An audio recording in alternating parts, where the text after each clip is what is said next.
Capítulo 11. A oração sacerdotal do Nosso Senhor. Eduardo Bondes afirma o seguinte: Jesus termina sua vida com calma, confiança e sublimidade inimitáveis.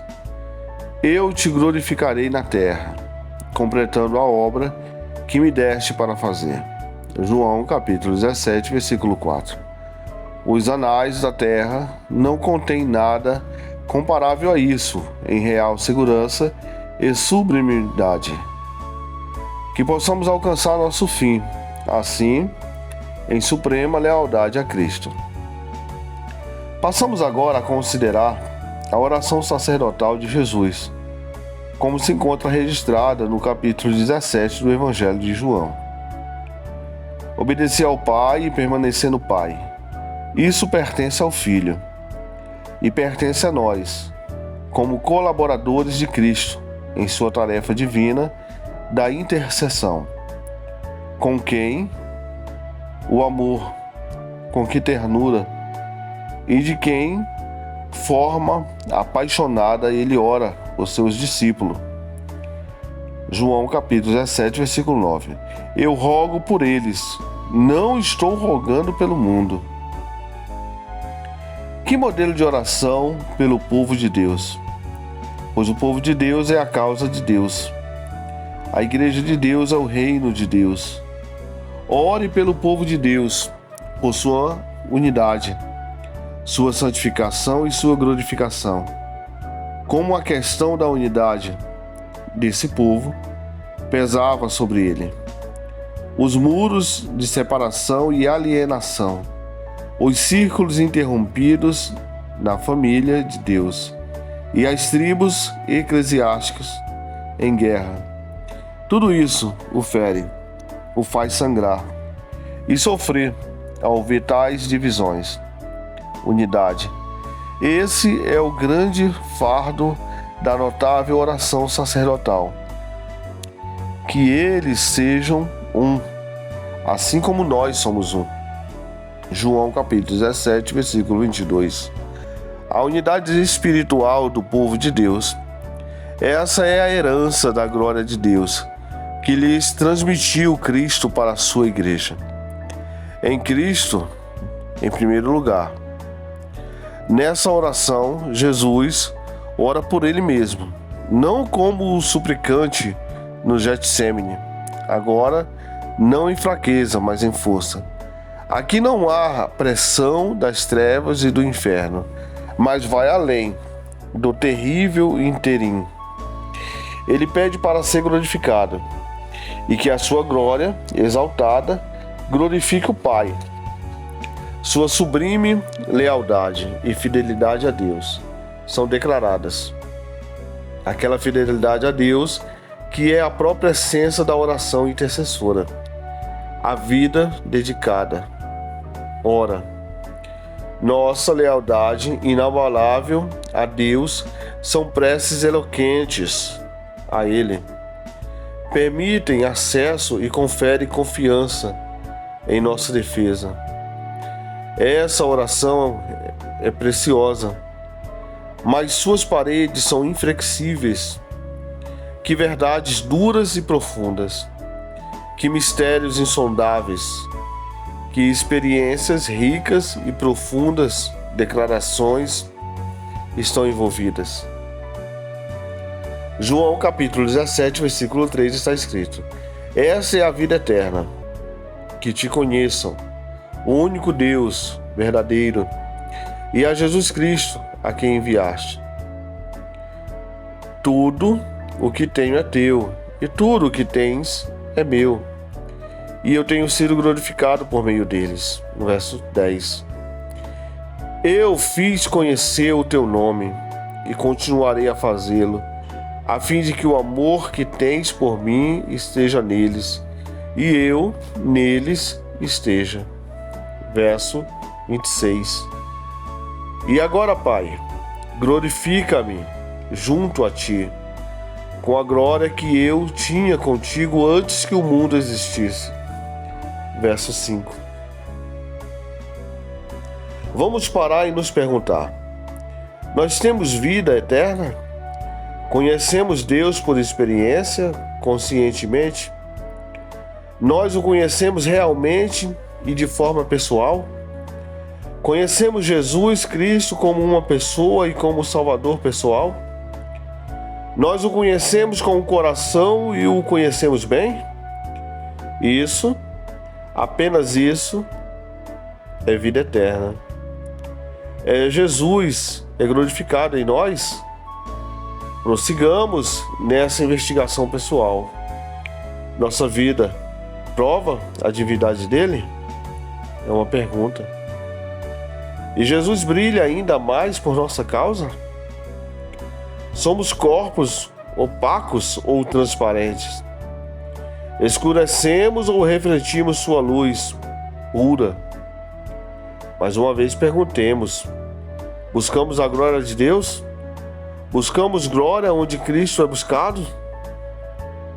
Glorifica-me junto a ti. João capítulo 17, versículo 5. Estimamos de fato a presença de Deus e tê-lo como nosso mais excelente glória e nosso bem supremo? Com que intimidade ele une a si mesmo e ao Pai, a seu povo? Seu coração centra-se nele, nessa hora de santa comunhão com o Pai. Eu revelei teu nome àqueles que do mundo me deste. Eles eram teus, tu os deste a mim. E eles têm obedecido a tua palavra. Agora eles sabem que tudo o que me deste vem de ti. João capítulo 17, versículo 6 ao 10 está escrito: Pois eu lhes transmiti as palavras que me deste, e eles as aceitaram. Eles reconheceram de fato que vim de ti, e creram que me enviaste. Eu rogo por eles. Não estou rogando pelo mundo, mas por aqueles que me deste, pois são teus. Tudo o que tenho é teu, e tudo o que tens é meu, e eu tenho sido glorificado por meio deles. Ele também ora para que esses discípulos sejam mantidos. Eles não deveriam ser apenas escolhidos, eleitos e possuídos, mas deveriam ser mantidos pelo olhar atento do Pai e por sua mão onipotente. No verso 11 está escrito: Não ficarei mais no mundo, mas eles ainda estão no mundo, e eu vou para ti. Pai Santo, protege em teu nome o nome que me deste, para que sejam um, assim como somos um. Jesus ora para que eles sejam guardados pelo Santo Pai, em toda a santidade pelo poder de seu nome. Ele pede que seu povo seja guardado do pecado, de todo o pecado, de pecados concretos e pecados abstratos, do pecado em todas as formas de mal, de todo o pecado neste mundo. Ele ora para que possam não apenas estar preparados e prontos para o céu, mas prontos e preparados para a terra, para seus privilégios mais doces, seus deveres mais severos e suas ricas alegrias, prontos para todos os seus desafios, consolações e triunfos. Não rogo que os tires do mundo, mas que os protejam do maligno. Isso se encontra no verso 15. Ele ora para que eles sejam guardados do mal do mundo, que é o pecado. Ele deseja que sejam protegidos da culpa, do poder da corrupção e da punição do pecado. A Nova Versão Internacional traduz por que proteja do maligno. Proteja do diabo para que este não possa tocá-los, nem encontrá-los, nem tenha lugar neles. Que sejam completamente possuídos, cheios e guardados por Deus, protegido pelo poder de Deus até chegar a salvação prestes a ser revelada no último tempo. 1 Pedro, versículo 1 ao 5. Ele nos coloca nos braços do Pai, no colo do Pai, no coração do Pai. Ele chama Deus ao ataque, dispondo na frente e posicionando sob a retaguarda do Pai, a sombra do Eterno, e sob a cobertura das asas do Pai. A vara e o cajado do Pai são para nossa segurança, conforto, refúgio, força e orientação.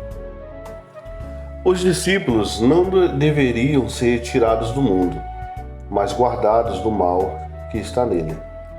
O mal monstruoso que se identifica com o mundo. Está presente, era perverso. Gálatas capítulo 1, versículo 4. Como o mundo seduz, deslumbra, engana os filhos dos homens. Seus discípulos são escolhidos do mundo, tirados do alvoroço e mundanismo, tirados da ganância devoradora, tirados do desejo do dinheiro, do amor ao dinheiro e do esforço pelo dinheiro.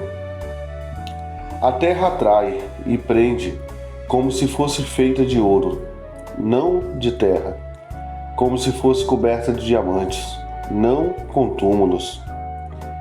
Eles não são do mundo, como eu também não sou. João capítulo 17, versículo 16. Eles não precisavam ser guardados apenas do pecado e de Satanás, mas também da sujeira, das manchas do mundo, assim como Cristo era livre disso. A relação deles com Cristo não servia apenas para livrá-los das manchas maculadoras do mundo, de seu amor profano e suas amizades criminosas, mas do ódio do mundo, que seguiria inevitavelmente a semelhança deles com Cristo. Nenhum resultado segue sua causa tão necessária e universalmente como este. E o mundo os odiou, pois eles não são do mundo, como eu também não sou. Quão solene e assombrosa é a repetição da declaração: eles não são do mundo, como eu também não sou.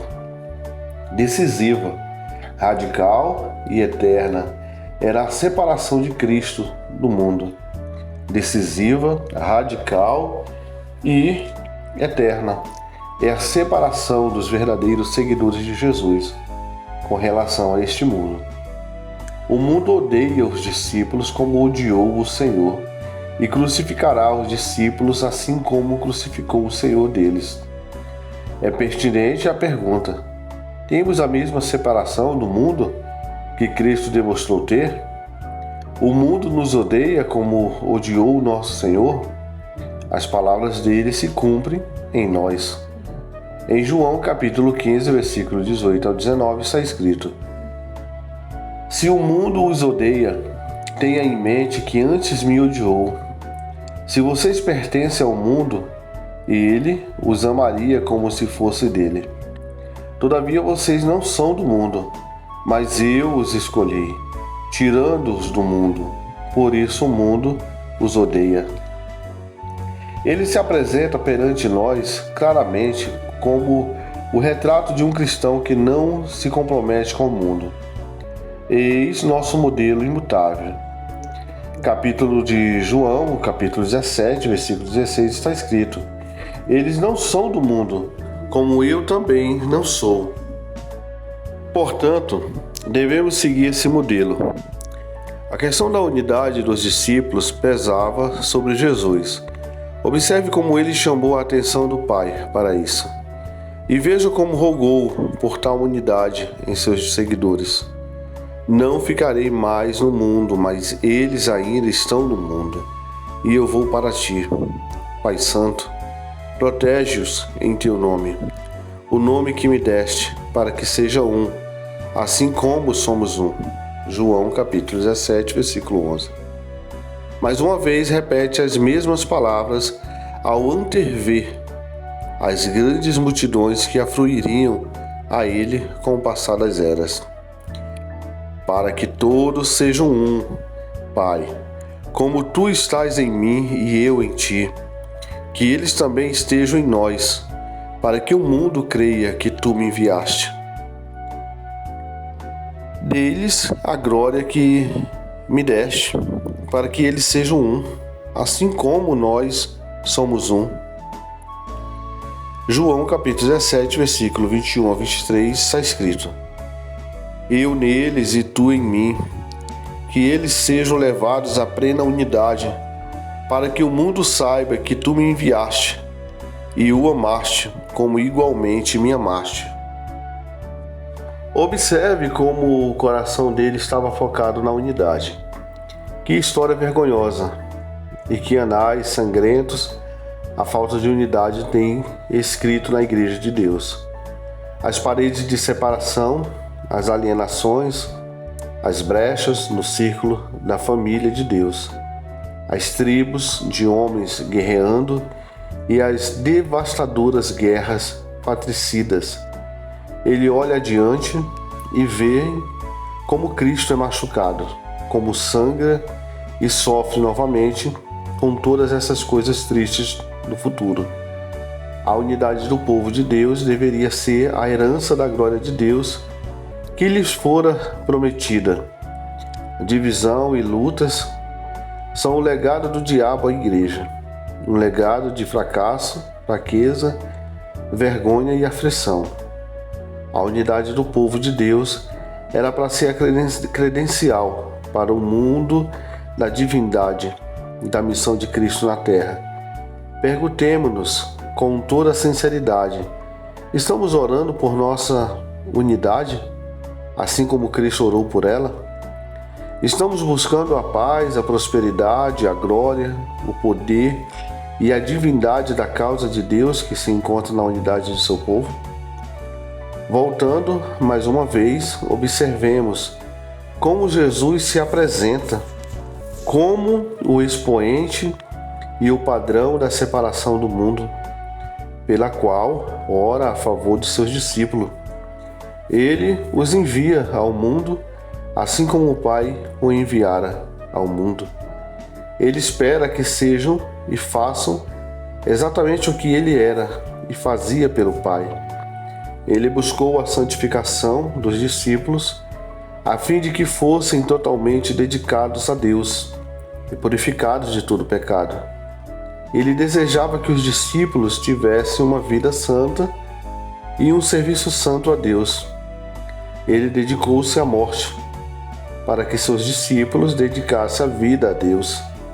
Ele orou por uma verdadeira santificação, uma santificação real e completa que abraçasse a alma, o corpo e a mente no tempo e na eternidade. Nele a própria palavra tinha muita relação com a verdadeira santificação deles. Santifica-os na verdade, a tua palavra é a verdade. João capítulo 17, versículo 17. Em favor deles eu me santifico, para que também eles sejam santificados pela verdade. Verso 19. Dedicação completa deveria ser o tipo de santificação dos discípulos. Sua oração pela santificação deste marca o caminho para a santificação plena. A oração é esse caminho. Todos os passos que acedem àquela posição elevada de inteira santificação são passos de oração, aumentando o espírito de oração e aumentando a oração de fato. Orem continuamente. 1 Tessalonicenses, capítulo 5, versículo 17. É o prelúdio imperativo para que o próprio Deus da paz os santifique inteiramente. A oração é o interlúdio contínuo e a doxologia dessa rica graça do coração. Que todo o espírito, a alma e o corpo de vocês sejam preservados irrepreensíveis na vida do nosso Senhor Jesus Cristo. Aquele que os chama é fiel e fará isso. verso 23 a 24. Somente podemos receber todas as nossas responsabilidades e cumprir nossa maior missão quando somos santificados, assim como Cristo, nosso Senhor, era santificado. Ele nos envia ao mundo, assim como o Pai o enviou ao mundo. Ele espera que sejamos como Ele era. Façamos o que Ele fazia e glorifiquemos o Pai, como Ele glorificava o Pai. Vemos como Jesus ansiava nos ter com Ele no céu. Pai, quero que o que me deste esteja comigo, onde eu estou, e vejam a minha glória e a glória que me deste. João capítulo 17, versículo 24. Que resposta nosso coração negligente dá a tamanho anseio fervoroso e amoroso de Cristo? Esperamos com tanta expectativa pelo céu, como Ele espera nos ter lá. Com calmo, majestoso e cheio de autoridade é seu quero. Jesus encerra sua vida com calma, confiança e sublimidade inigualáveis. Eu te glorificarei na terra, completando a obra que me deste para fazer. João capítulo 17, versículo 4. Os anais da terra não contêm nada comparável a isso, no que se refere à real serenidade e sublimidade que possamos alcançar. Nosso fim, assim, em suprema lealdade a Cristo.